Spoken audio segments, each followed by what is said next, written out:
Hello friends, how are you all? Today we are going to make chital fish with white mustard seeds in Assamese style. Hello বন্ধু সকল কেনে আছে আপোনালোক? আজি আমি গৈ আছো চিতল মাছ বনাবলৈ বগা খৰিয়হৰ লগত। আহকচোন চাওঁ। For the preparation we will need 2-3 pieces of knife fish which is commonly known as the chital fish. ব্যঞ্জনবিধ বনাবলৈ আমাক লাগিব 2-3 পিস চিতল মাছ. Secondly, we will need 3 to 4 tablespoons of soaked white mustard seeds. তাৰপিছত আমাক লাগিব 3-4 চামুচমান পানীত তিয়াই থোৱা বগা সৰিয়হ. And for the spices, we will need 2 onions, 3 to 4 green chilies, 1 piece of ginger, and 10 to 15 cloves of garlic. মছলাৰ কাৰণে আমাক লাগিব 2টা পিঁয়াজ, 3টাৰ পৰা 4টা কেঁচা জলকীয়া, এটুকুৰা আদা আৰু 10ৰ পৰা 15 টুকুৰা নহৰু. Now we have half fried our fishes in low flame. আমি আমাৰ মাছকেই টুকুৰা কম জুইত আধা ভাজি ললোঁ. Now we have made fine paste of onion, mustard seeds with dry red chilies, tomatoes, then green chilies, ginger and garlic. মাছখিনি ভাজি থকাৰ সময়তে আমি বনাই ললোঁ পিঁয়াজৰ পেষ্ট, সৰিয়হ আৰু শুকান ৰঙা জলকীয়াৰ পেষ্ট, বিলাহীৰ পেষ্ট আৰু আদা নহৰু লগতে সেউজীয়া জলকীয়াৰ paste. Now we have to fry our onion first. এতিয়া আমি আমাৰ পিঁয়াজখিনি ভালদৰে ভাজি ল'ব লাগিব.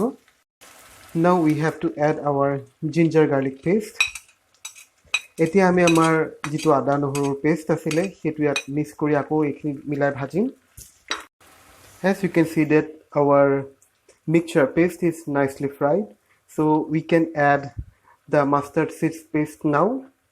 যেহেতু আপোনালোকে দেখা পাইছে আমাৰ যিখিনি পিঁয়াজৰ আদা নহৰুৰ পেষ্ট সেইখিনি ভালদৰে ভাজা হৈ গৈছে, গতিকে আমি এতিয়া আমাৰ সৰিয়হৰ যিটো পেষ্ট আছিলে সেইটো আমাৰ ভজাখিনি মিহলাই দিলোঁ. We have to fry it in low flame. আমি আমাৰ যিখিনি সৰিয়হ আৰু পিঁয়াজ আদাৰ মিক্সচাৰ আছে সেইখিনি কম জুইত ভাজিব লাগিব.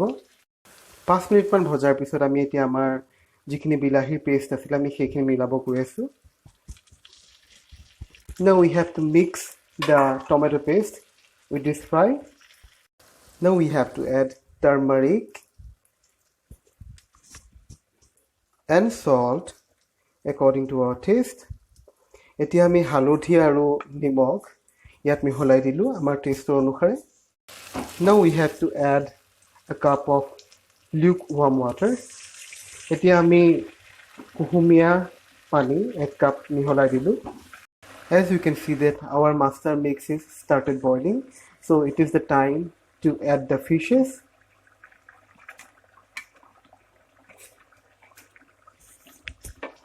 যেটা আপোনালোকে দেখা পালে যে আমাৰ যিটো সৰিয়হ আদা নহৰুৰ পেষ্টৰ যিটো মিক্সচাৰ আমি যিখিনি ভাজি আছিলোঁ সেইখিনি উতলিবলৈ আৰম্ভ কৰিছে, গতিকে সেইটোৱে চিন হয় আমি এই সময়ত আমাৰ মাছখিনি এড কৰিব লাগিব.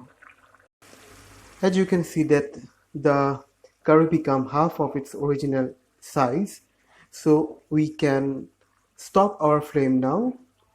যেহেতু আপুনি দেখা পাইছে আমাৰ মাছৰ জোল আছিলে জোলখিনি আমি দিয়াতকৈ প্ৰায় আধা হৈ গৈছে, গতিকে আমি আমাৰ এতিয়া গেছটো অফ কৰিব পাৰোঁ. So this is the final product of our chital fish with the white mustard seeds. So in every Assamese dish we should add the green coriander. So I am also going to add the green coriander. This is the green coriander. And please don't forget to add the raw mustard oil on the fish, which will give some extra taste to the fish. গতিকে আপোনালোকে দেখা পাইছে আমাৰ যিটো চিতল মাছৰ সৰিয়হৰ সৈতে চিতল মাছৰ আঞ্জাখন সমাপ্ত হৈছে বনাই, গতিকে আমি আমাৰ অসমীয়া ব্যঞ্জনত মিলোৱাৰ দৰে শেষত অলপমান কেঁচা ধনিয়াৰ পাত মিহলাই দিলোঁ. আৰু আপোনালোকেও নাপাহৰিব যেতিয়া আপোনালোকে চিতল মাছ বনায় তেতিয়া একেবাৰে শেষত অলপমান কেঁচা মিঠাতেল চিতল মাছৰ ওপৰত মিলাই দিব, তেতিয়া ই আপোনাৰ চিতল মাছৰ যিটো সোৱাদ সেইটো আৰু দুগুণ কৰি তুলিব.